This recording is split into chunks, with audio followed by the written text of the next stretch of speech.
We have people joining in today from various different time zones. We were just talking about it. We have, Tia Rameshji, who's joining from India, and there are people joining from Australia, and of course, all of us from the United States as well. So welcome, everyone. This is a very important session. And to me, when I started exploring the dharmic, just all of our causes, to me, the most important cause and most important fight seemed always the temples. Freeing our temples from the government control was a huge point of interest, because it's not just the temples and our dharmic rights, but also our lands, the money, billions of dollars, as Tia Rameshi has educated us over so many presentations and years. It's a big fight, and every time that we lose our lands or our money, part of our people are being converted. Kanyakumari, for example, Tia Ramesh, once when he told me, it just dawned upon me that area, which used to be a majority Hindu, has now become a minority. Hindu population has become a minority there, mainly because temple lands were taken away, temple money was used for appeasement and things like that. So we really have to fight. And thank you everyone who has joined on this important talk and important fight that we are, doing. And the leader that we have in Tia Rameshi is I am just floored by the kind of dedication he has to this cause. He's a relentless crusader, and he has won so many of these legal battles. He has given up his career as a banker and a job at Citibank with a promise that he made to Sri Dayanand Saraswati that he will dedicate his life to saving the temples, the architecture, and the lands of our dharma. So here we are discussing this. And the most important thing is that, today I think a lot of people are seeing that there's a huge momentum to the Free Temples movement. And, there were lots of questions on our forums about how, if and when we get our temples back, how are we going to manage them? So there were many, many questions around that topic. And first of all, I want to say that Tia Rameshi comes from a lineage of, people who have been dedicated. His family, ancestral family, has been dedicated to this fight and to the Shaiva Siddhanta. And his father, T.N. Ramachandranji, he also was dedicated to, translating some of the works of the Shaiva Siddhanta poets. And I just want to, pass on my condolences to Tia Rameshi. He, his father just passed on, and Sadgati to him. And he has left behind such a legacy and a repository of knowledge for us to explore in this field. So, Tia Rameshi also carries forward his legacy in knowing, and one of those rare families that who knows this concept of how our temples were managed historically, and how our temples had a decentralized system, and how it is very different from the Abrahamic faiths and even the SGPC, which people keep referring to, the Shiromani Gurudwara Prabandhak Committee of the Sikh, which was actually installed by the British. So this is a very different system, and people had lots of questions. So, without further ado, I would like to hand over to Tia Rameshji and help us to understand, what he does in the Free Temples movement, as well as answer some of our questions. Welcome, Rameshji. Namaste. Dhanyavad. Thank you so much. Jai Shri Ram, Har Har Mahadev. I'm very happy to be part of this today, and I plan to share my humble presentation, by which I'd like to bring to your attention some of the basic things which we as Hindu communities have forgotten for the last 2 generations by not owning up our temples. The temples belong to us as much as we belong to them. It's a beautiful symbiotic relationship that has flourished for centuries and survived even Mughal invasion, but and the somewhat of a British uh, autocracy, but post independence, it has been sought to be devastated systematically. We have now awakened, we need to rise and get back what is due, not just to the Hindus, but to the society as a whole, because Hindu temples can bring such a renaissance. It will be good for everybody, except those who are bent on destroying Dharma. I say this with all conviction. Now, I'd like to go ahead and share my presentation without much ado, for what it is worth. Um, After I'll run through the presentation as quickly as possible, as with the necessary speed. Then we can have a longer interactive session, I think, where I hope to answer many of the questions raised or to be raised. Jai Shri Ram. Now, if you have seen any of my presentations before, the first 3 slides are going to be almost the same.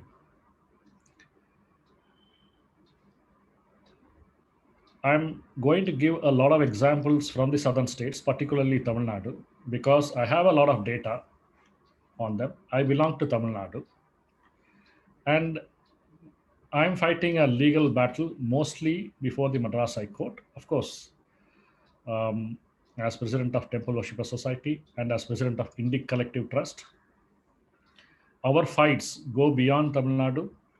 We have fought when the Shabarimala judgment was sought to be misinterpreted by the Kerala communist government, and they saw it an opportunity to destroy the whole ecosystem of temple worship there. I filed a case there and got, by the grace of Bhagavan, a huge relief for the devotees. We have filed cases before Honorable Supreme Court of India, and we have filed a case regarding Tirupati Devasthanam in Andhra High Court.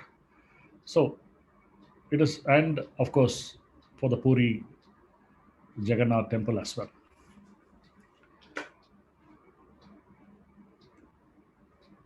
My presentation. Temple administration is something that was part and parcel of every Hindu community in a village, town, or in a city.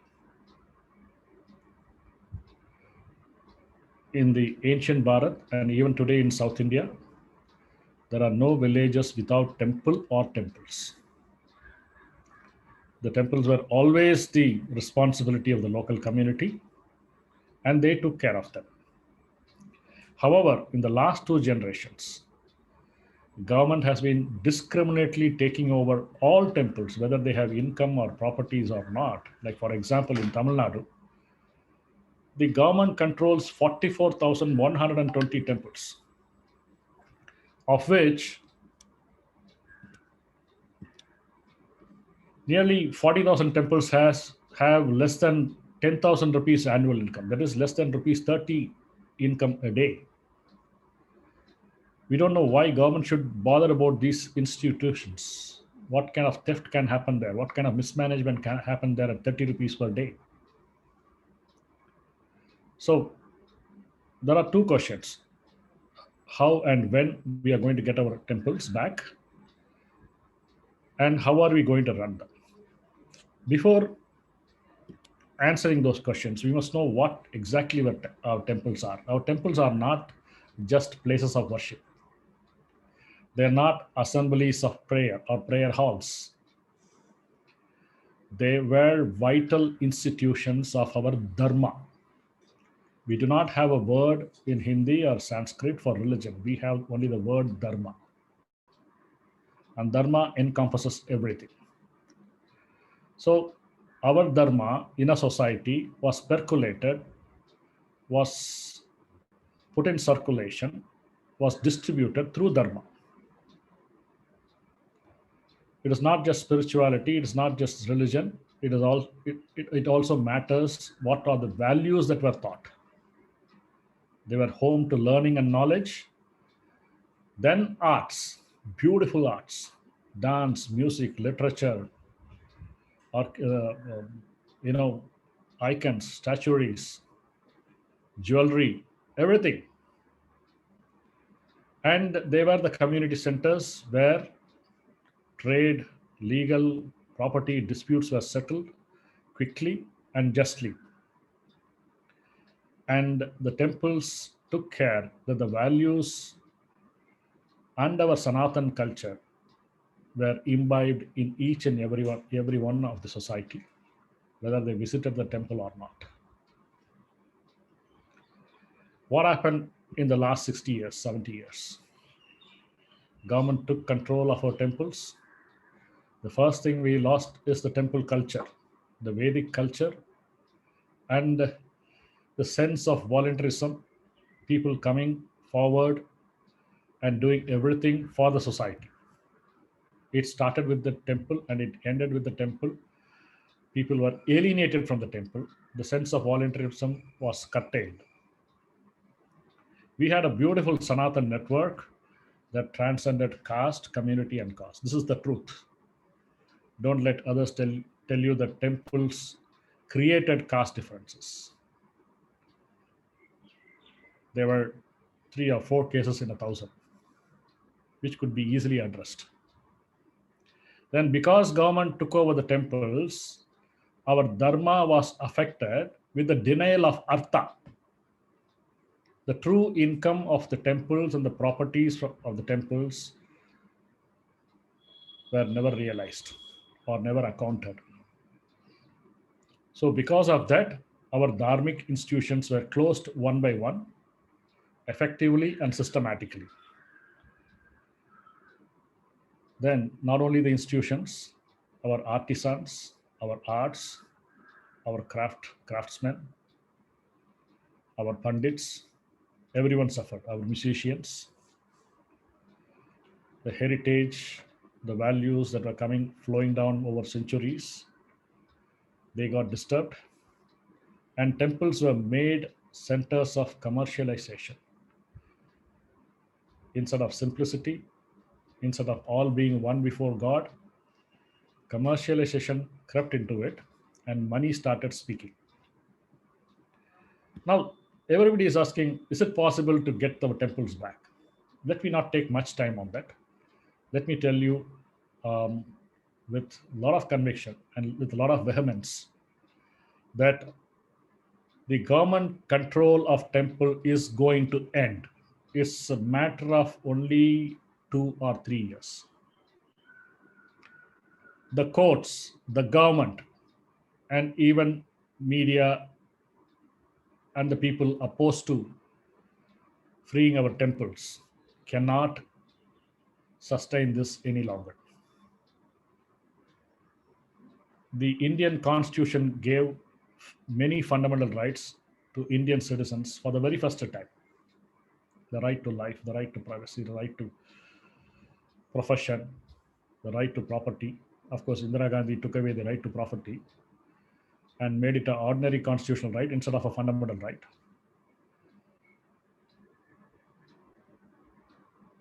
Right to culture. Now, right to religion to profess, practice, and propagate, and right as a group right as a religious entity. It is available to all citizens and all groups of any religion. But however, in practice, our courts and our government have made it to be a minority right available only to the Abrahamic religions. This is a crying shame. A fundamental right which is supposed to be available for all citizens, denied to 85% of the population by design, by practice. So it cannot be denied any longer, is my humble opinion and conviction. Temples will go back, and they should go back to the persons, families, sects, communities from whose hands they were taken over. We have records for them for more than 80% or 90% of the cases. And we will seek to get the other records, or we will give it back to the sampradayas to which the temple belongs. Anyone suggesting a central board, a Vatican-like structure, a superstructure to administer temples and pool all their income and resources are either ignorant or, I'm sorry to say, are agenda oriented.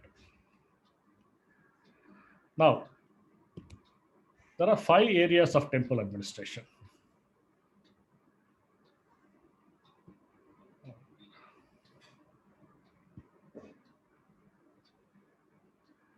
One is the puja related thing. Festivals, pujas, rituals, temple consecration, temple nirman. All these are pure 150% religious matters. Then there are properties endowed to the temple. A temple can be with property or without property. And properties can be movable or immovable. There can be jewelry, there can be cash, there can be agricultural lands, sites, buildings, investments, etc. Then we are concerned about the day-to-day administration of the temple, crowd management, hygiene, how to use the income, what percentage can be used for administration, what percentage for puja, what percentage for dharma, all these details. Then we have wonderful, beautiful heritage. We have great temples in Bihar, Tamil Nadu, Kerala, Odisha, Maharashtra, which are antique temples, which are not just more than 100 years old. We have temples which are 1,000 years old in Tamil Nadu. Tamil Nadu is probably the only state in the world where there are more than 400 living monuments that are 1,000 years old. So the preservation and maintenance of such ancient temples. And very, very important are the charities connected with the temples, the institutions, the dharmic institutions connected and built by temples. Here you have a picture of salt pans in Vedaranyam, a small town in the southeast corner of Tamil Nadu. Sri Lanka is just 60 or 70 kilometers away from Vedaranyam by sea. Vedaranyam, Sri Vedaranyeswara Swami is the biggest landowner in Tamil Nadu. The deity has got 33,000 acres of land, of which more than 10,000 acres are salt pans. If you get 10,000 rupees or 20,000 rupees or 50,000 rupees a acre from agriculture, you easily get 2 lakhs, 2.5 lakhs from an acre of salt pan. This temple has got 10,000 acres of it, of which central government has taken on a permanent lease of 2,400 acres. And imagine or guess how much they are giving to the temple per annum, per acre. You will be shocked to know that they are giving rupees 2. The central government, which has subleased these salt pans, valuable salt pans, to companies like which are raking in money, like Chemplast. So we are talking about properties. We are talking about how to maintain the temples with artistic splendor, like this one picture shows. I can show you 10,000 pictures like this across South India, even in other states in North India. Beautiful temples in Rajasthan, elsewhere. Then we have the huge task of crowd management. This is Sri Sabarimala temple. You see the golden structure there, the small one. That is the temple. It's such a small temple. You can easily make out the size of the temple because that temple was never meant to be a popular uh, pilgrim destination. It is what you call the Kavu temple. That is a forest temple, which is meant to be open a few days in a month, and maybe to get continuously for a month in a year. That's it. Now they are trying to make it like Tirupati. They want to build roads, they want to build an aerodrome there, and they want to allow everyone there so that the state can make more money, the government can make money, interested parties, vested interests can make more money. They want to give up the tradition. So, crowd management, hygiene, property management, heritage, architecture, all these things, huge tasks, daunting tasks that come to mind when we think of temples. So, who can and who should manage temples? Um, I'm running through this presentation in a quick way. We can discuss it, whichever point you want in detail. Please remember, democracy does not work here. Democracy does not work anywhere in Asia. You either be a society which truly regulates itself, or you have to be regulated or even controlled. That is the truth. Even Singapore calls itself a democracy, but we know what kind of a democracy is there, but things are run really well there. So democracy will not work here. Hereditary trustees have a special role because of their family dedication and loyalty. But more important are the qualifications. I put here internal and external, which I mean the temple always has two aspects to it, internal and external. Internal is the puja, structures, the agamas, the religious prescriptions. External is the overall administration, property administration. So you need two different sets of qualifications. The same person might be qualified, but not always the case. That's why in the new system, which we are going to, when we are going to take over temples back from the government, I propose a new system by which there are two overseeing bodies, religious body and asset managers. Of course, they don't own the temples, they can't dictate, but there will be a regulating body. There could be 1,000 crore turnover company, but the company law board has prescriptions. There is a Companies Act. There is a law. The company law board will see to that the company follows the prescriptions of the law. They cannot decide on who will be the directors. They cannot decide on what business the company should be doing or what business they should give up. Now we come to a very, very important question. Denominations stroke sampradayas. Denomination is a Western concept, or rather a Christian concept, by which every sect of a church or a church came to be known. Amish, and when you have take Protestant, there are so many divisions in the Protestant, and Catholic, Syrian Catholic, the whole setup. Even among Catholics, you have Jesuits, you have other divisions which look after different aspects. So Seventh-day Adventists, Pentecostal, so many sects are there. And the truth is, they are exclusive denomination. They are exclusive sects. A member of a sect cannot go and practice worship regularly in another church. From baptism to burial, you have to belong to the church. So that's how the concept of denomination works.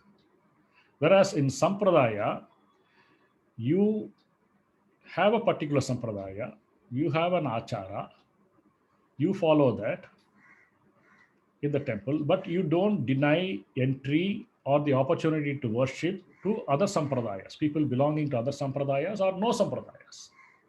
For example, the Sabarimala issue, we have 5 famous temples in Kerala, of which the Sabarimala is a unique one. In the rest of the 4 temples, there is no bar on women going there. You don't have to observe a vrat. They are open throughout the year. You don't have to wear a mala, do penance, and carry 2 coconuts filled with ghee on your head and go there after 40 days or 45 days. Only Sabarimala has that. So that is a different sampradaya. You have to respect the sampradaya. You have to respect the core philosophy, faith of that sampradaya. And that is why Article 26 is there. It is to ensure even the smallest of the sects have autonomy and protection to carry on their faith. So there is diversity in temple worship. Even slight variations are seen as different sampradayas. What determines a sampradaya are the tenets and the practices and the agamic prescriptions that are followed in each place of worship. So when we take over the temples back from the government, there is a certain thing which is obvious, and the obvious has to be stated. This temple belongs to ABC Sampradaya or XYZ Sampradaya. We have to make that very clear. And only those belonging to that Sampradaya can administer that temple from the local community. Only the local community can administer, and only those belonging to the Sampradaya can administer. So we come to the first trustees. Hindus fought a lot, mainly on temple issues in the 1800s and the early 1900s. And thankfully, we had honest judges who focused on the real issue, and they came out with wonderful schemes of administration by which temples from Puri to Srirangam, schemes of administration were framed by which the temples could be administered. Who will be the trustees? How will they manage the temple? All laid down. But after government coming, and when they took over the temple, the first thing they did is they abandoned all the schemes, because they wanted to run temples as the fiefdom of the government, according to what the Babus say or what the politicians say. They did not want to adhere to the schemes which was based on Dharma and the Sampradaya. So today, we need a regulating law. We definitely need it as much as the other religious institutions need. It should be the same, or it should have the same level of regulation. But government to stay at a distance. Government should only regulate, it should not control. Government can lay down a law and say what would be the qualification of a clerk. It can say what would be the percentage of administrative expenses. It cannot say you spend ABC amount for this consecration. On the first day you spend so much. It cannot say that. That will be left with the trustees. Qualified persons from all communities can become trustees. Women can become trustees. People belong to Dalit communities can become trustees, but they should be qualified. They should be erudite. They should be devoted. They should have time and interest. We should look back at the Chola system and borrow a lot from it. The Chola system, which was prevalent 1,000 years ago, by which the Urar or the Grama Sabha maintained most of the institutions, including religious institutions. Trustees should have at least a 3-year trusteeship, and once they have held the 3 years, they or their family members should not become trustees for the next term. These kind of rules should be borrowed from the Chola system. And anybody willing to raise a dispute, a religious dispute, or the Sampradaic dispute on how the temple ritual should happen or how the puja should happen, they should not be able to go to the court directly without appealing to something I'm now temporarily calling a dharmic parishad. there should be a Dharmik Parishad in each region with religious experts and sadhus from each sampradaya forming the core of the thing, and they should adjudicate on religious disputes. And if the matter goes to the court, they should give their expert opinion, and court will consider the expert opinion as it would consider an expert opinion in a nuclear matter or in a technology matter or something like that. And even today that is not happening in courts. That's a different thing, but they should. So this is how you select trustees. I'm putting it very, very briefly. We can elaborate it with finer details. And there should be an estate office for temple properties, external immovable properties. Today, government is administering the immovable properties. Take the Tamil Nadu example. In 1986, 5,25,000 acres of agricultural lands were there. Today, government is shamelessly saying we have only 4,75,000 acres. What happened to 50,000 acres in the last 40, 50 years? How did they disappear? 50,000 acres cannot disappear. They are lands of dharmic institutions. Anyway, so instead of the government, we should have an estate office. Today, an estate office is present for State Bank of India, for Life Insurance Corporation, for railways, even for army. The estate office will manage the immovable properties like lands, buildings, etc. And the officials there will have quasi-judicial power. Supposing somebody needs to be vacated from a building belonging to railways, the railway estate officer will do it. And the agreed person will go before only the estate officer and say, I should not be evacuated because I paid rent up to so month and all that. He has to give proofs for that. He cannot rush to the court immediately. We should have such a system by which there will be a district estate officer for each district to manage or to realize the due income from temple properties, and they should charge a minimum of 3% as the fee of the amount realized, like it was in 1950. Today in Tamil Nadu, government charges 14% and 4% as audit fee, so 18%, almost 1/5 of the income. Andhra Pradesh government shamelessly charges 21.5% of the income of the temple as administration fee. Unheard of in any part of the world. Administration fee is 21.5%. So all that would go. The estate office has to have a setup, infrastructure, needs vehicles, etc., etc. So 3% of the amount realized would be a good fee structure. Estate officer will have judicial powers and would run the office like a district judge or a sub-judge. So there will be clear guidelines, rules fixed through law on rent fixation, lease conditions, collection of rents, eviction powers, and how to evict encroachers, how to evict defaulters, etc., etc.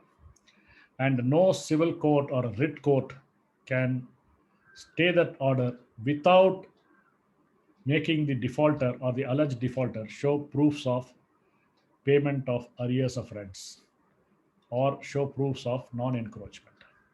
So we should segregate the property management and the internal management of the temples.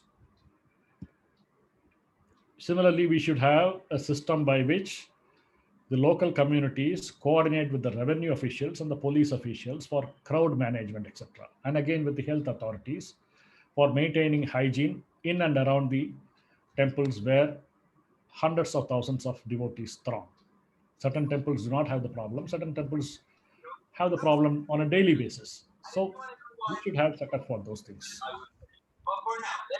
And every temple having income of more than 10,000 rupees per month or 1,20,000 per annum, or say even 2 lakhs as per the Income Tax Act, they should be audited by an external auditor, and that too by a chartered accountant in a prescribed format, and the audit report should be published for anyone to see and evaluate. Just like banks audit reports are published or company audit reports are published. The temple should voluntarily adhere to right to information. They should publish in their websites or in an annual publication all those voluntary information, mandatory information that are now made mandatory under Right to Information Act. Government of India accounting standards that are applicable to trust should be followed by all religious institutions. Today, the HRNC department in many states, Tamil Nadu or Andhra elsewhere, they don't even follow double entry bookkeeping system. 70 years after independence, double entry bookkeeping system is not followed. A deposit maturing is a capital receipt is treated as an income. Making an investment is treated as an expense. These are dubious practices. And there should be minimum administration cost. Government charging 14% or 21% should be a thing of the past. There should be records, registers, and they should be published. Publication of temple asserts, the icons, statuaries, the jewels, where necessary with photographs, where necessary with the descriptions, and all Hindu religious charities should be registered. Their purposes, who endowed what are the properties, what is the purpose of the trust, what is the specific purpose, what are the general purposes. So all these should be made. And we are coming now to mutts. Mutts have a very important role to play in southern states, especially. We have a great Acharya in the Puri Shankaracharya. I do not know how much properties that mutt had. Probably it had a lot of properties. A lot of mutts in Kerala were dismantled or sought to be destroyed by the communist governments from 1954 by taking forcibly their properties in violation of Article 26. In Tamil Nadu, even today, a few mutts have a lot of properties, but not even an average of 100 rupees per acre is being realized, thanks to the local governments and the courts. Mutts and Madhadhipatis have a great role to play.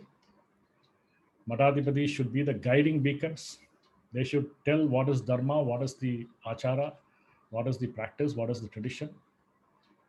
They should not have any relatives for near them for about 10 miles.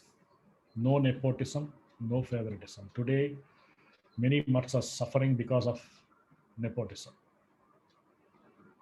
There should be absolute transparency and accountability. Of course, the accountability is to the mutt sampradaya people only, not to the general public. But that is enough. Clear transparency and accountability. Overall accountability to income tax authorities and other regulating authorities, the community in general. And mutt should run institutions. They should get their properties back in a sense, clear of evictions, encroachments, and they should realize the due income of the properties. And with that money, they should run schools, colleges, hospitals, patashalas, goshalas, other dharmic institutions.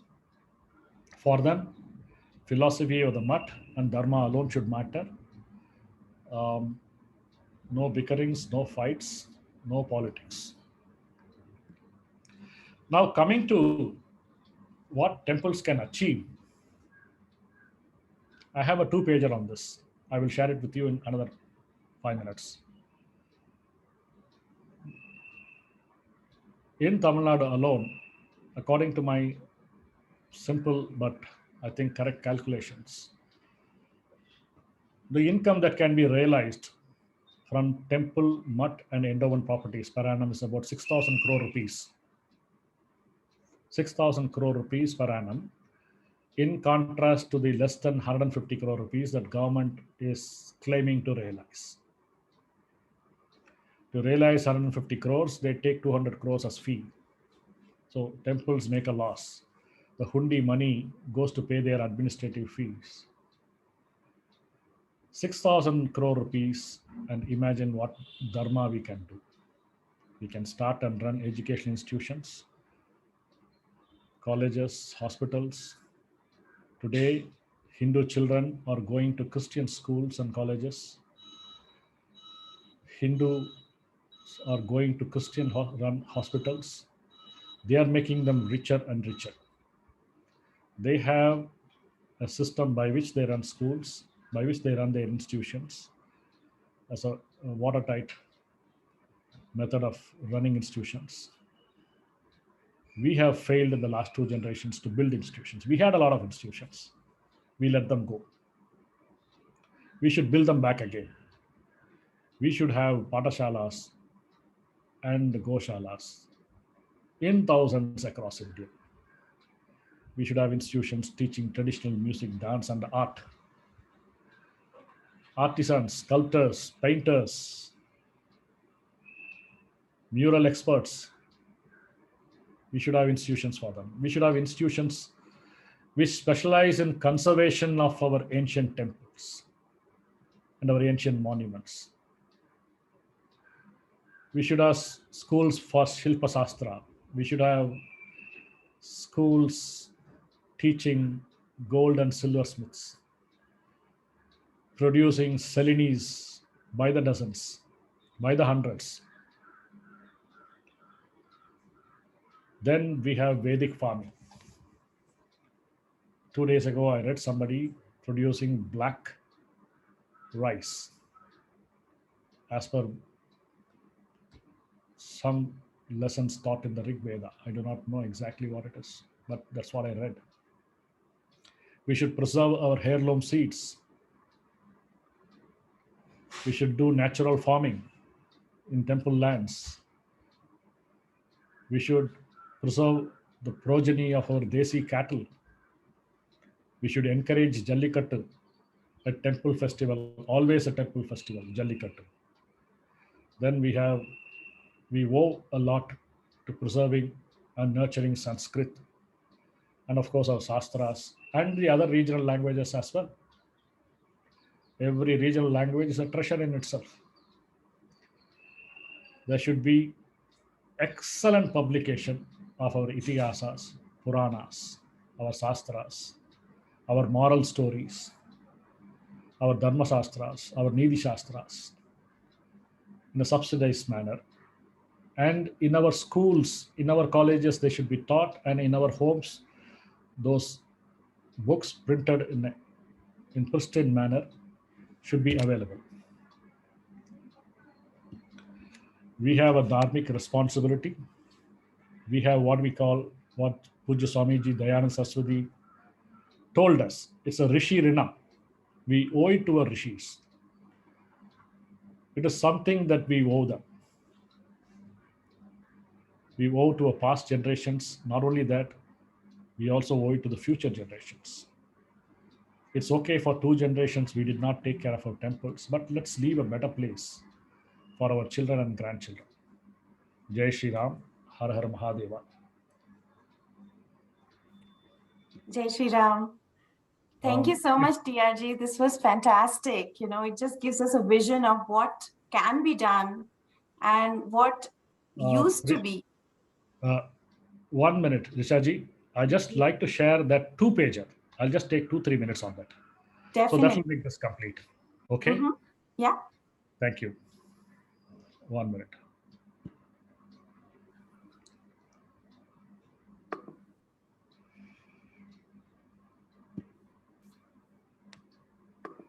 Just a minute.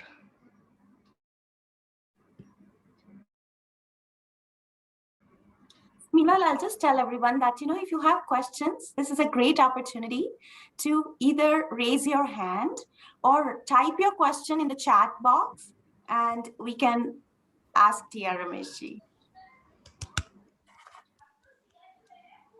I'm just taking a minute. I'm sorry, I did not get this document ready.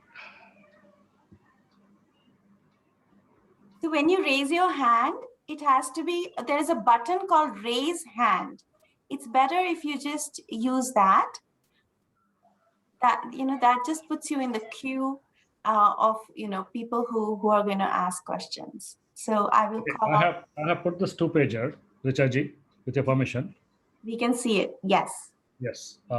Now, this is income perspective from the properties of the Tamil Nadu temples, mutts, and endowments.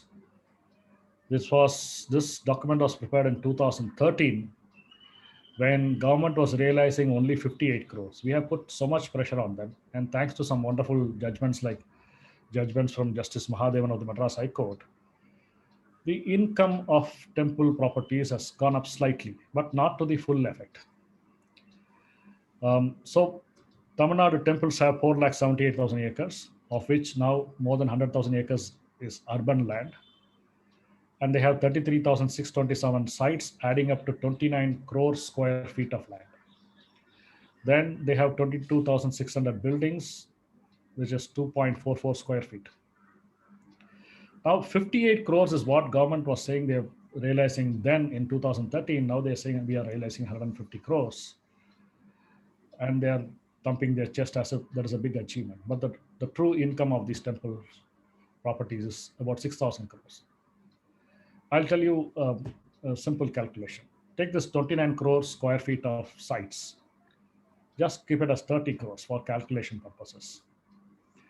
Today, a site which is in a village or a town or a city, the minimum rent it can fetch in a village is rupees 5 per square foot per month. Like somebody has a 10 to 10, some temple has a 10 feet by 10 feet plot, and somebody wants to put up a shop there, he or she is willing to give 500 rupees easily, which is 5 rupees per square foot.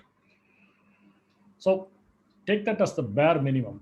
Even a site in Boat Club Road in Chennai, which is next to the residences of the honorable ministers, will also fetch rupees only 5 per square foot. Calculate it. 30 crore square foot into 5 is 150 crores per month, into 12 is 1,800 crores per month. Take the 100,000 acres which have become urban land or semi-urban land. You charge only 1 rupee per square foot. That translates to 5,000 crores per annum. So this is no rocket science to get 6,000 crores per annum from Tamil Nadu temple properties. And if you get 6,000 crores per annum, what can you do? Is what I put here. Scholarship for, can you see this? I put point one as scholarships to 100,000 students at an average of 50,000 rupees per student. This is 500 crores. Then health benefits to 100,000 deserving persons for surgeries, cancer treatment, etc., etc.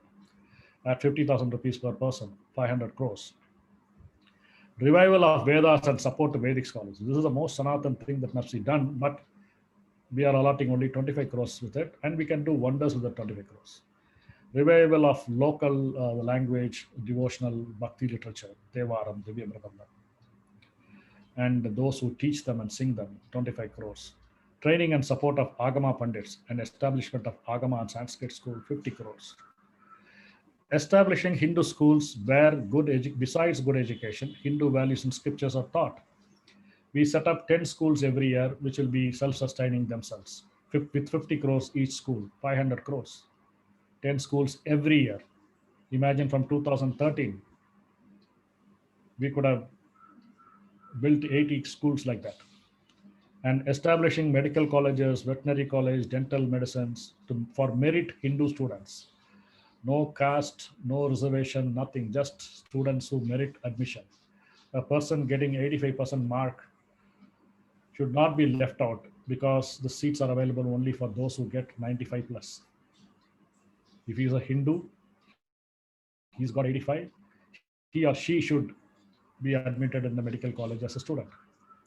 So 500 crore rupees for that, or 1,000 crores rather, 2 of each college.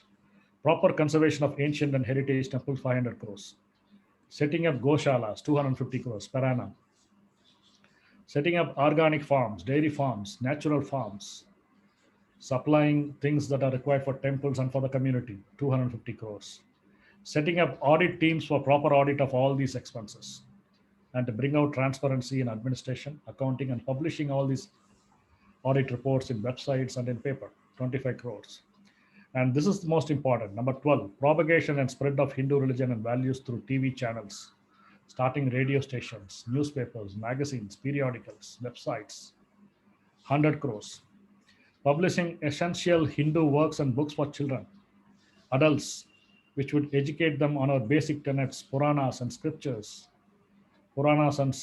on story books for children, on comics for children and books for adults.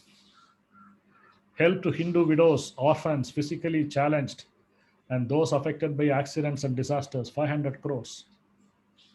There'll always be miscellaneous expenses, other expenses, 250 crores. So it's all coming up to, in Tamil Nadu, you do all this, you still have 1,500 crores more. Supposing a disaster like the Uttarakhand floods happened or the Kerala floods happened, you can immediately rush Hindu teams with 200 crore rupees or 300 crore rupees. And before government could move a muscle, our people would have gone there and I would have given the relief as well. This is the power of Artha.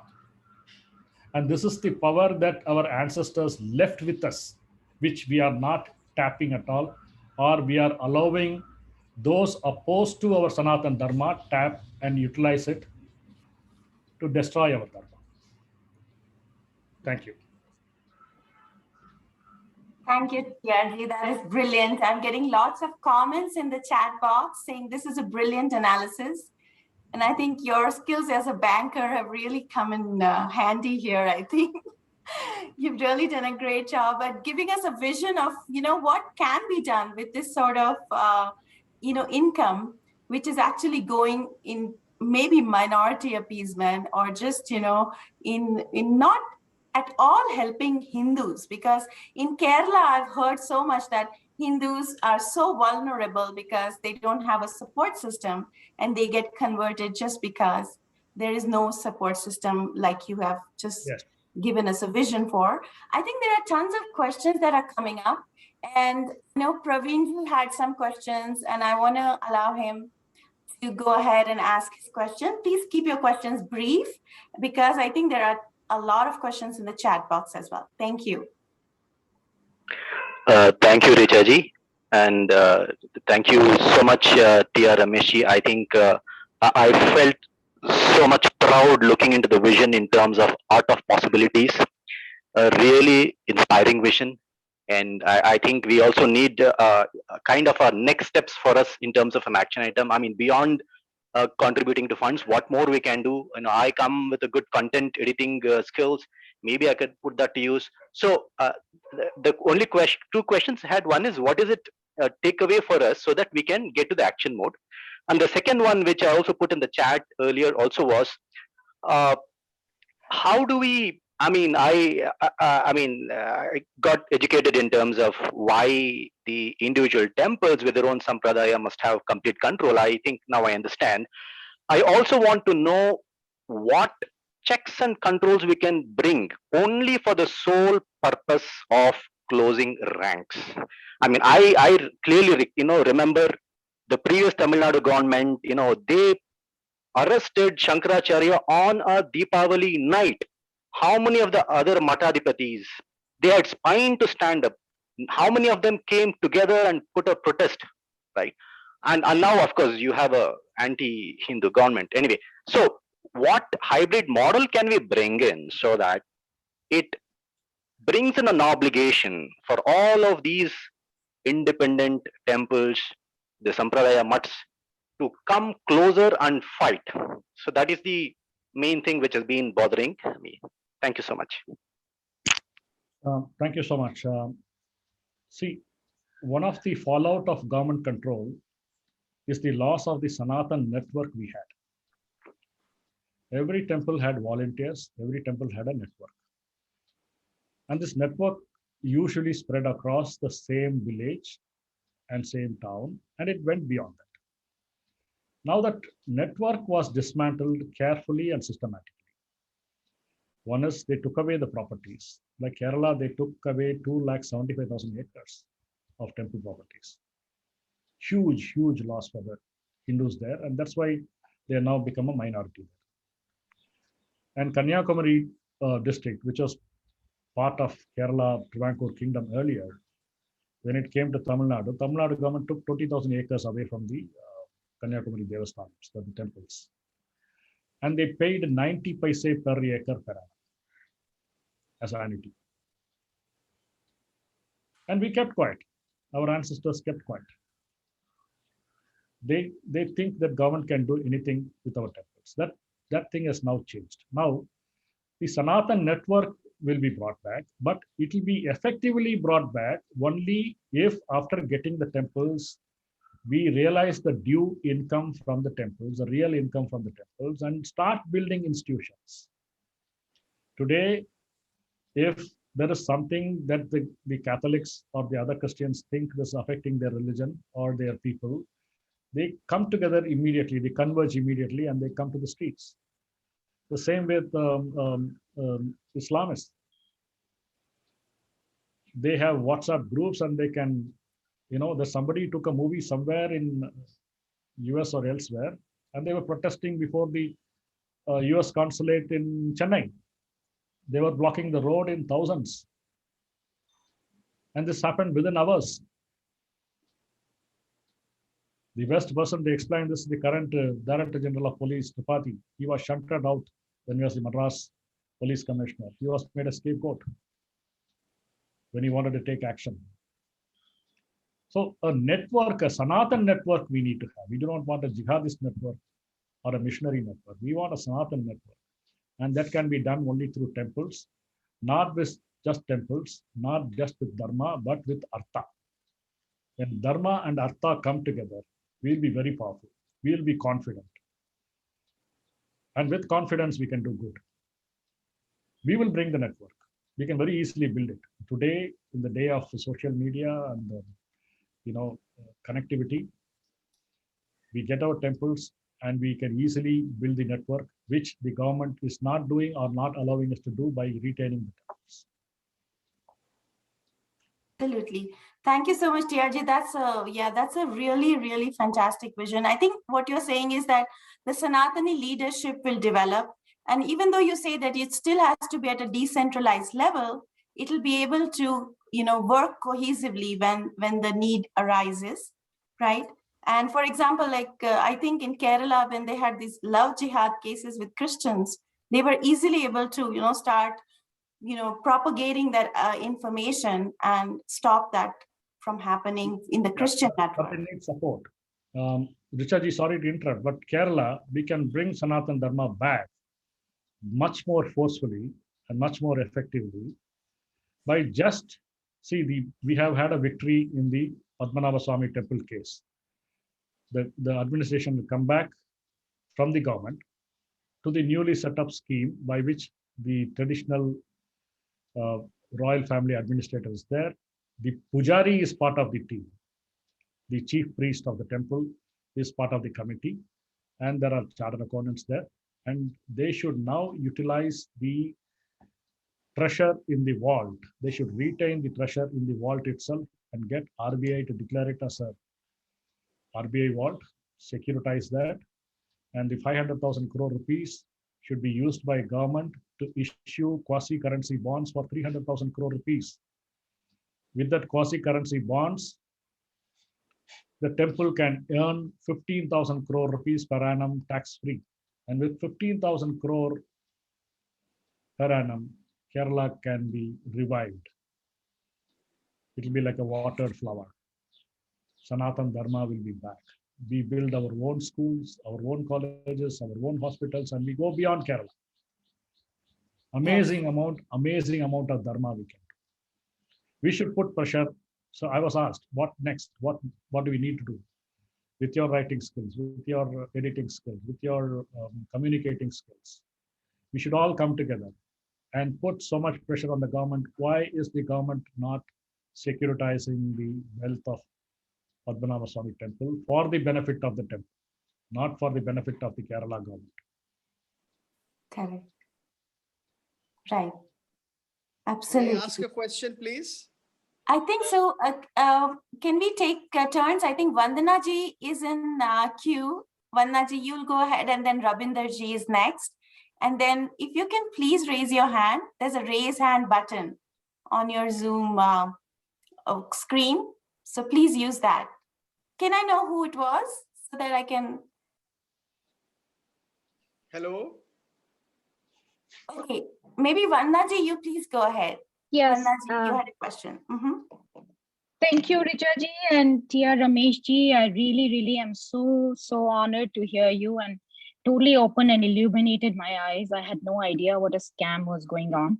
I always thought that the Gurudwaras were such benevolent people and they were feeding everyone when our temples were They are charging benevolent, us but tickets we and prasad money and everything. But now I understand why these rich temples are so scrapped, like Tirupati Balaji and all. I was wondering if you have had a chance to maybe have an idea on all the large new temples like the Shirdi Sai Baba temple and all these rich so-called new temple like the Ganesh temple in Mumbai, the Lal Badshah and all these temples. They're also considered very rich. Are they also under government control, or are they willing to join hands and work towards, making the Sanatan temples, the old temples, free of government control, so that, people who were the original owners and people who are working towards Sanatan values, people like Hindu Seva Kendram in Kerala and other places, is it possible that one can make a trajectory of all the temples that are large and rich and new, can help revive the old ones? And anyways, very grateful for this talk today. Thank you. Thank you. Now, Shirdi Sai Baba temple is very much under government control, and so is Siddhivinayak temple in Maharashtra. The Maharashtrian model is they commit special acts for special temples, like Pandharpur temple. So all the rich and important temples, they come with the separate acts and take them over, and they take them over indefinitely, which is against Article 31A(1)(b) of the Indian Constitution and primarily against Article 26 of the Indian Constitution. You just can't take over the temples unless and otherwise there is proven mismanagement, and that too for a limited period, and that too for a limited purpose of curing the mismanagement. That is what Supreme Court has said, and which none of the governments are following. Now, Shirdi Sai Baba temple, I think there is a court scheme, but the one really bad point in the scheme is the collector of the district, I don't know which district it is, Sholapur or whichever, he is made the chief administrator of the temple. This is pure nonsense because Shirdi belongs to a different sampradaya. I'm not even sure it is Hindu sampradaya. It is a lot of, but a lot of Hindus follow Shirdi. I mean, a lot of, yeah. Unless Hindu devotees go there, the place will be empty. Yeah. Because Abrahamic people are not going to go there. Yes. So that's a unique sampradaya which has to be administered by those belonging to that sampradaya only. And Shirdi Sai Baba's teachings are to do a lot of charity. The temple will do a lot of charity if left alone with the sampradaya, instead of Fadnavis government taking 500 crore rupees without paying any interest to the institution for whatever government projects. That is what happened because of the government control there. Similarly, Siddhivinayak temple, they have taken a lot of money, diverted it for non-temple purposes. Unfortunately, the government does not follow the Ratilal Panachand Gandhi verdict, a constitutional bench verdict of the Supreme Court. The case originated from the Bombay Public Trust Act. Whatever the trust is meant for, the purpose, the aim, the deed, for that alone the money can be spent, of that institution can be spent. That's what the Supreme Court said. But it is being violated with impunity and regularity. And nobody is punished. Right. TRG, you've also said that before, that they're pretty much squatters in our temple because of the 1966 judgment or something, right? Sorry, which? Yeah. I mean, you've said this before, that there are squatters in our temple because there has been a judgment in the past. Yeah, there have been a lot of bad judgments from Supreme Court. One is the definition of denomination from the church angle.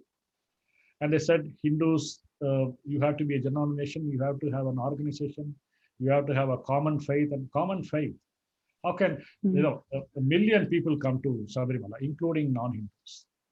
Right. How can they have a common faith? At that point of time, when they come to Sabarimala, they have faith in Ayyappa. That's it. Yeah. You can't say that. You can't determine the sampradaya of a temple by those coming to the temple. Yes. It's only through the pujas. which is followed there. So that's how they deny the administration. While the politicians and babus are in a big way for the mismanagement happening in our temples and the denial of our rights, courts have a very big role to play, a very wrong role, which they've been playing all along. Like the judgment which was hurriedly passed by Justice Goyal before he demitted office in the Puri Jagannath Mandir. He said anyone can come and visit the Puri temple, even if he's not a Hindu. Yeah. Who is he to say that? Yeah. And he said a district judge will have the power to inspect any temple, write a report, and once a report comes, the local high court will treat it as a public interest litigation. Right. This is not just opening the Pandora's box. He was creating a Pandora's box. Yes. So courts are in a big way responsible for our mismanagement of temples and our denial of our fundamental rights. But thank you for leaving us on a very positive note, because I feel like we can do this. I don't feel so dejected, because these days, all we hear about Hinduism is just everybody's clobbering us with all sorts of things. So this is very nice. Thank you. I'll take my answer offline. Thank you, Vannaji. And Ravinderji, I think you had a question.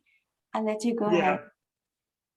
Actually, it is more a wishful question. That is it possible that if once the temple authorities are restored back to Hindu community, that the past transition in which the lands have been taken away, those can be reclaimed? Yes. Thank you. Thank you for asking this question. Very, very important matter, because lands are not just properties meant for getting income for the temples or giving opportunities to Hindus to make out a living. They are Hindu spaces, especially those lands in and around temples. If government takes over a land and hands it over to somebody, tomorrow there is no guarantee that somebody will not sell it to an Abrahamic religion, and you will find a church or a mosque coming next to a temple in a big way. Actually, I was more so asking because the controller of the temple is a deity. And if deity is not selling the land, how can they sell the land? I'm coming to that. So the biggest judgment we have in terms of religious institutions, Hindu religious institutions, is the Shirur Math judgment given by 7 judges unanimously in 1954 in the Supreme Court, the Constitutional Bench. In that judgment, it is clearly said that temple properties are inalienable. That means you can't sell them. Similarly, there are judgments in other matters, and then there are even government orders in Tamil Nadu which says that temple land has to be taken over as a last option, and after the district collector certifying no other land is available. There's so many people forget that while Indira Gandhi took away the fundamental property right available to individual citizens under 19(1)(f) of the Constitution, the fundamental property right under Article 26 is still available. It is available to Muslim groups, it is available to Christian groups, and why not to Hindus? So you cannot take over a Hindu land just like that, Hindu property, Hindu religious institution property. Supposing 1,000 acres or 2,000 acres is required to build an airport, and there are some Hindu temple properties in between. What you do is you give compensation of 4 times the value to other citizens as per the Supreme Court guidelines. You buy 4 times the land in a nearby area to Hindu religious institutions. You don't give them cash compensation. You give them land compensation. If you do that, now today government is taking, they want to build an electricity substation, they want to build a police station, they want to build a bus stand. The first target is the Hindu temple land. In Thiruvarur, the former chief minister of Karnataka's hometown, he wanted to bring a central university. So that required 300 acres. So he simply took over 300 acres of Thiruvarur Tyagaraja Swami temple land and paid 0 paise for it. Then I threatened with a legal notice. Then they paid the compensation, but it's not adequate compensation. I'm going to go to the court again. Anyway, I'm saying these Hindu temple lands are not alienable. They are Hindu spaces, and they should not be given up. And we can, by law, get them back wherever the temple lands have been alienated without following the due process that has been proved beyond doubt. And we have judgments with that effect from the Privy Council to the Supreme Court. Oh, thank you.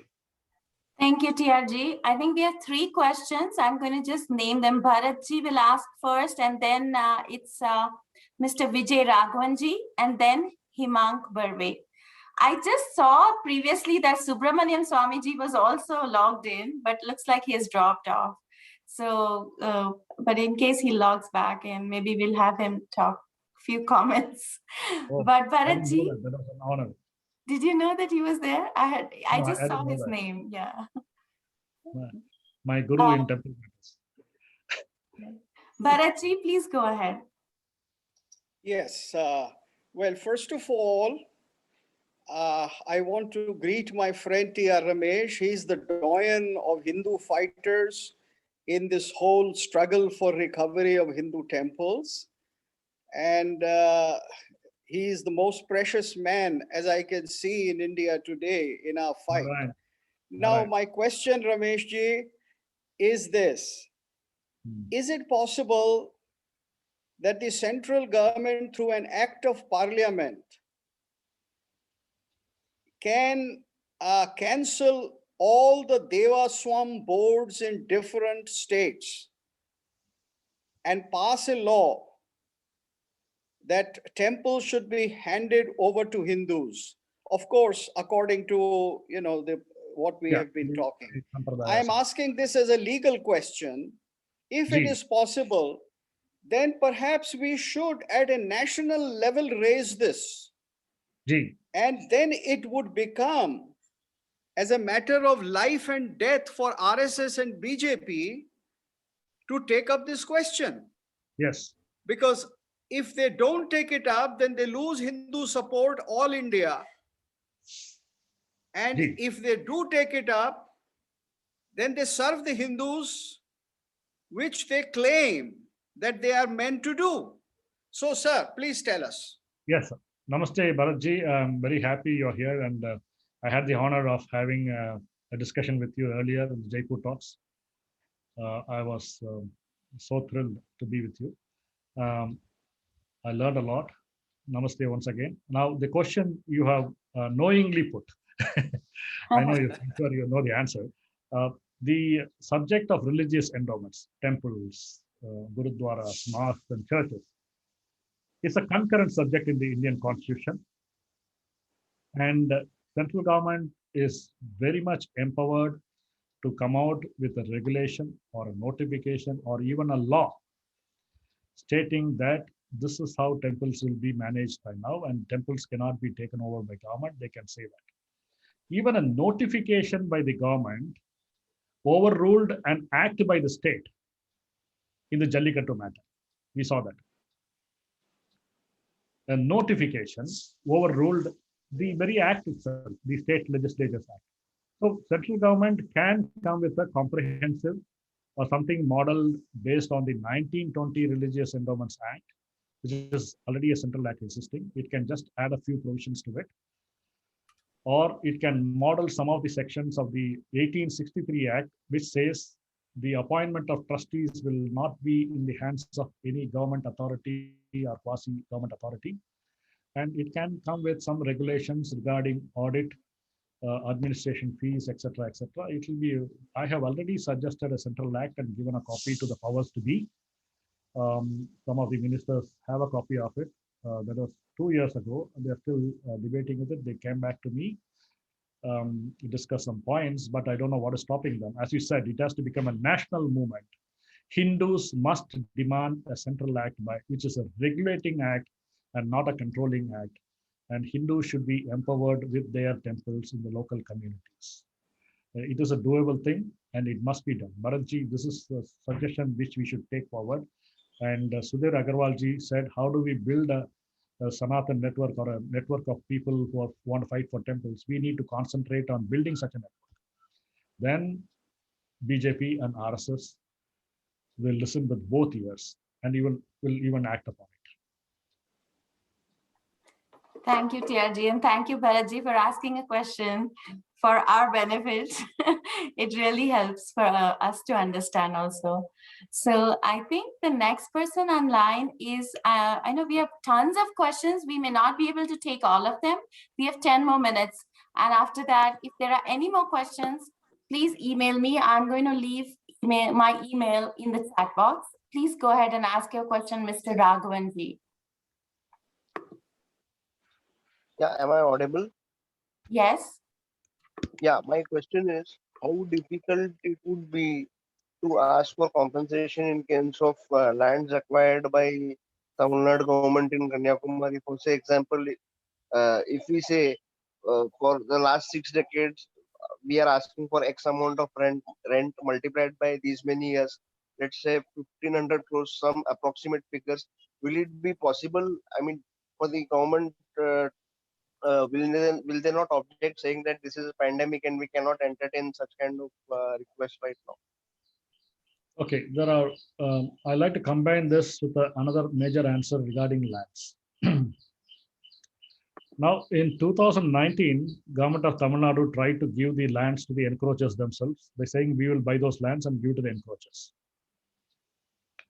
Thanks to my counsel M.R. Venkatesh and the case I filed,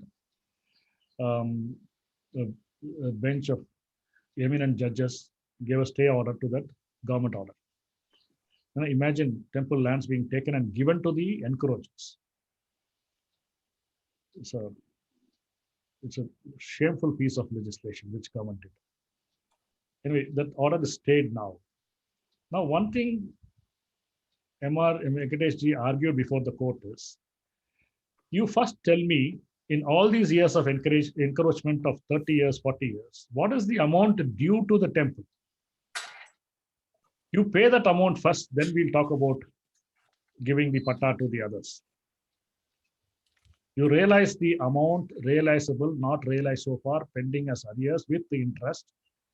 Then we'll talk about that next, he said. So the core question here is, whatever is denied to the temples as rent arrears and the consequent interest because of government inaction, that money is very much realizable.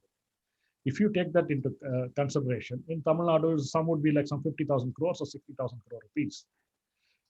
For the Kanyakumari temples, the annuity fixed is almost nil. 90 paise per acre is nothing. It's zero. It's equal to zero.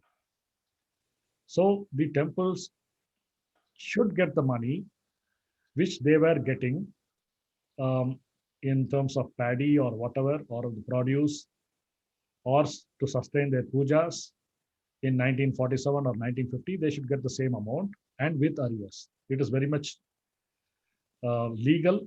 It is very much due. Pandemic or not, we can go for it. Only thing is how good are our courts in administering justice. That is the question. But we'll still go for it. We have to show people might, and which we'll build by getting the temples back and not stopping there. We can legally get that money back. That is the answer. Yes, sir. Second question is, how do you see courts interfering with ritual practices, pattern of worship? Because in the Vallalan sect, this one judge of Madras High Court called Chandru long time back had ruled that image worship is not. Vijay Raghavanji, we can have this question later. Are you part of our group? I've sent a chat link, and maybe we can have our WhatsApp chat link, so you can please join there because we have lots of people in line. Himank Barve, do you want to ask your question or? Yes, Yes. Namaste everyone. Myself Himank from Code for Dharma team.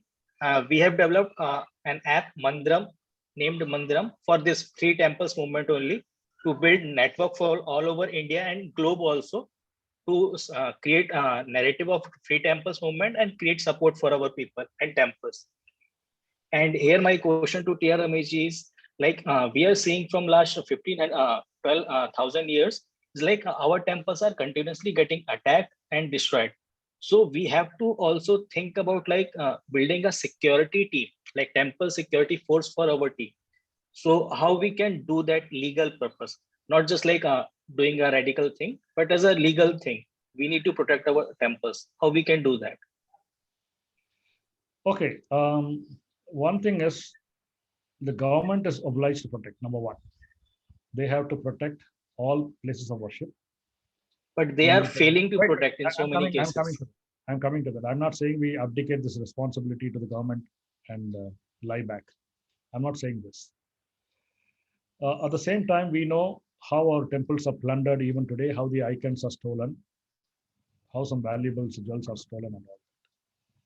So the basic thing depends on the Sanatan network we build in each village, each town, and each city, and link it throughout the state and beyond the state.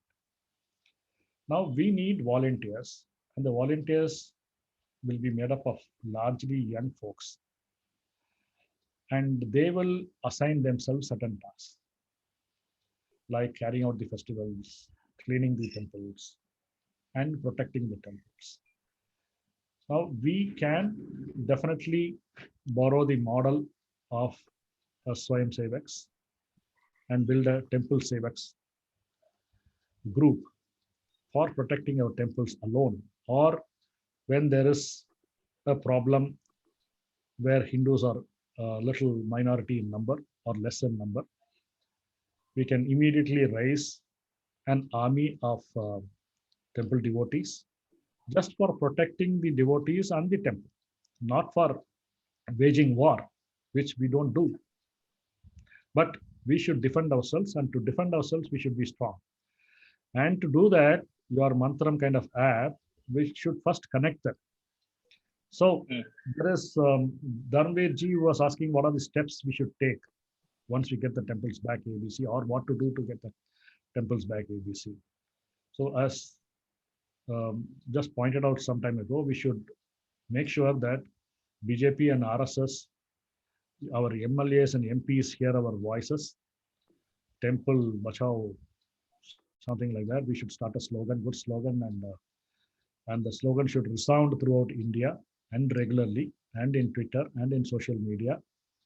And we should get back our temples, and not only get back the temple, we should get back what is due to the temples and what was taken away from the temples. With that, we will have a lot of income, and with that income, we can raise an army of well-meaning protectors, devotees, etc. And after one generation, it will be automated. Not even one generation, 20 years, because our children studying in Hindu schools, supported by temples, taught Hindu Sanatan values, they will become loyal soldiers of our temples. Tia Ramesh, thank you so much. And I also want to say that we used to have akhadas as part of the temple ground, right? Earlier, where all these people used to train in kushti and even in sword fighting and all these skills. So that is also part of one of the revivalism that we need to bring to our culture. Yes, absolutely. Right? Losing temple culture is losing 80% of our culture. Right. So our security is right there. Right? Yeah, the akhadas will be right there if we really bring it back. And dharmic akhadas. Dharmic akhadas. Not bullies. Exactly.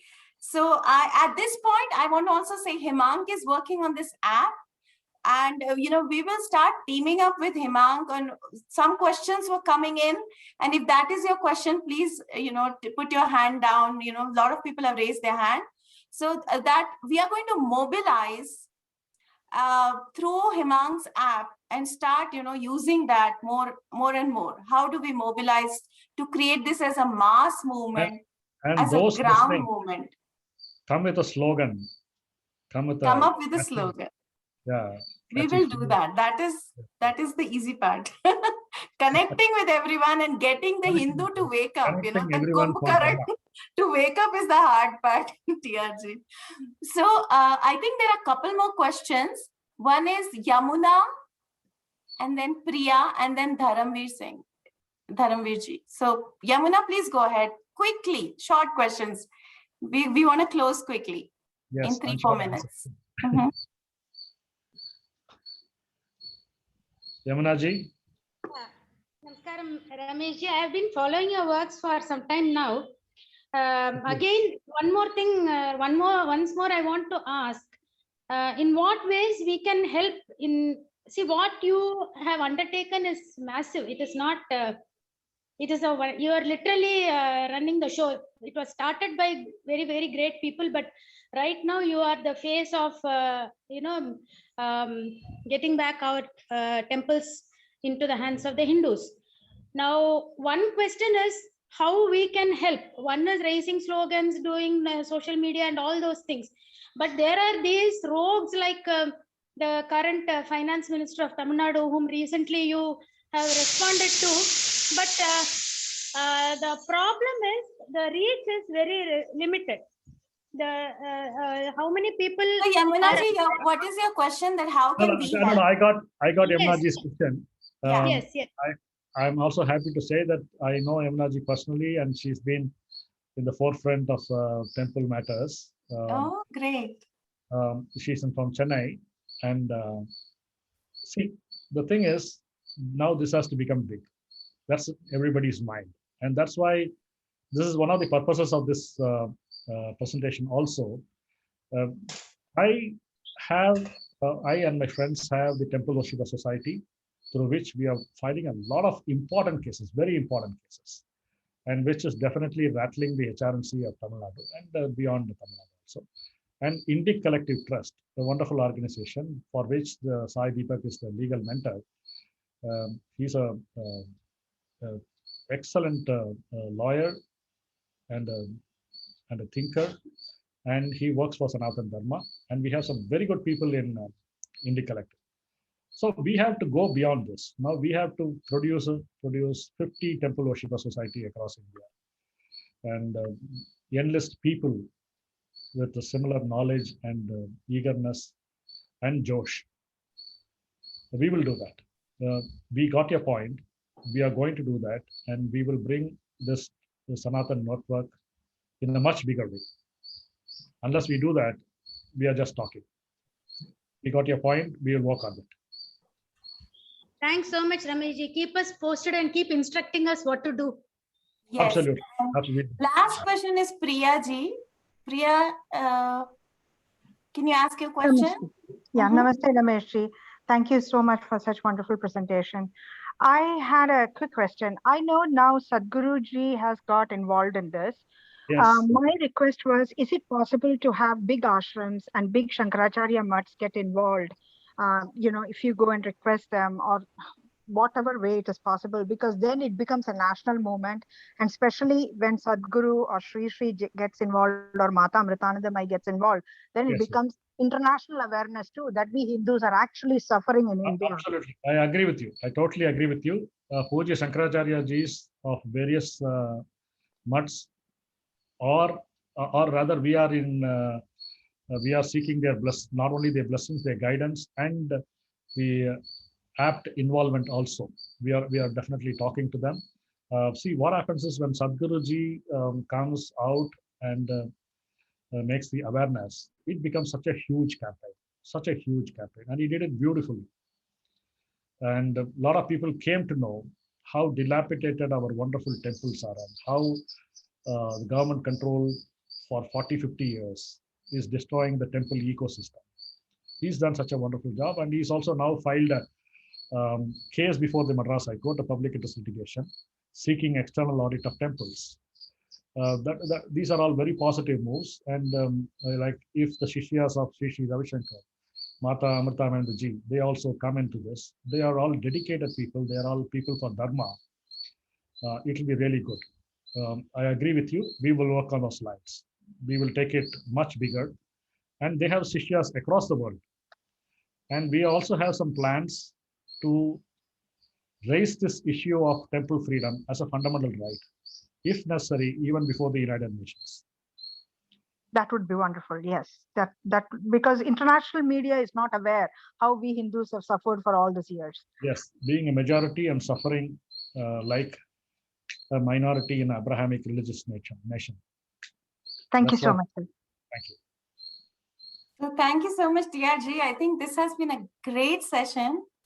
And for I think arranging lots this. of good questions also. So I'm always, everyone here should think about how they can help. And one of the ways is, of course, donating funds for the legal fight. We always have a budget, every month that we try to pay, for the legal fees and, administrative costs and whatnot. So that is some, Artha always drives dharma. I love that line that TRG taught me. And I exhort everyone here to please donate and, join our group. The donation link in the US is auroveda.org. I just sent that right now. And then, if you join our WhatsApp group, we can guide you further on how to participate further. So thank you, TRG, for taking such a, long Thank you for the time. opportunity, and thank you for giving me an opportunity to meet so many persons. And I'm Yeah. really touched with Bharatji being there, or even Dr. Swami being there. Namaskar to everyone. Yes, Thank Dr. Swami was here, Mr. Ved and Dr. Ved Nanda was here, but I think they sort of Great dropped mind, off great after. Dharmic. I am touched. Yes, they dropped off Thank after you. listening to your talk, I think. Thank So- you. Thank you very much for such a beautiful talk. I think this comment which you made about the dharma and artha, it's a Niti Shastra from the comment. Yes, From please.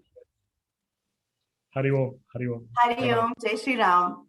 Thank you, everybody. Thank you, TRG. Richa, can we get a copy of all his presentation? Oh, Yeah, this I'm one, sorry. this one This will be one- on Facebook Live. Okay, On okay.